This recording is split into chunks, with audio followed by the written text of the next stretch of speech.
We all know the iconic Ballchasers and are by far one of the most hated playstyles to play against, right next to demo chasers. We've all been there raging at Ballchasers winning games, but we don't really take the time to figure out how to beat Ballchasers, and it's really not hard to beat them once you figure it out. First thing you need to do is identify the Ballchaser. For the first 30 seconds to a full minute of a match, you have to identify what kind of playstyle your opponent likes and adapt. For this case, let's say we're playing against a Ballchaser. The goal of a Ballchaser is to never get off the ball and give you no time to control the ball. They are constantly going to cut rotations and insta-challenge every 50 they can. Now that we've identified the Ballchaser and know what their goal is, it's time to counter it. There are a number of ways to get around a Ballchaser. A very consistent way to deal with chasers is to control big boost pads, especially in your own corners and mid boost if possible.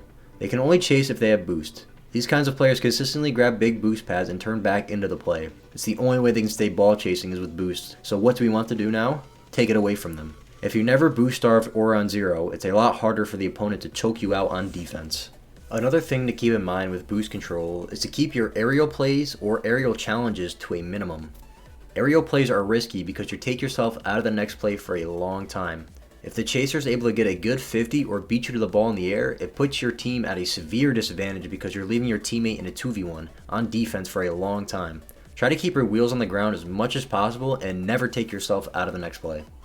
Now going to ground plays, a great way to bait ball chasers is to fake. If you find yourself in a situation where a fake could work, go for it. Chasers are not trying to read your car as they tend to tunnel vision the ball, so take every fake when optimal to give yourself a good chance to get the chaser out of the way.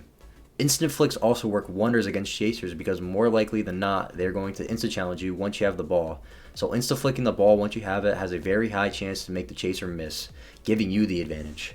Don't forget about long shots. Long shots work so well against chasers because if you're able to hit a long shot on the net, it's nearly impossible for the opponent to get back because they're so close to you and do not rotate properly.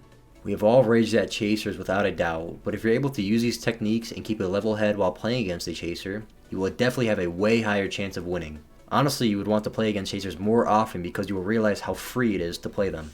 Thank you all for watching this video. If you found it useful, share it with your friends and leave a like. Also, check out my Twitch for free replay reviews. I post all my updates on Twitter, so definitely keep an eye out when I'm streaming.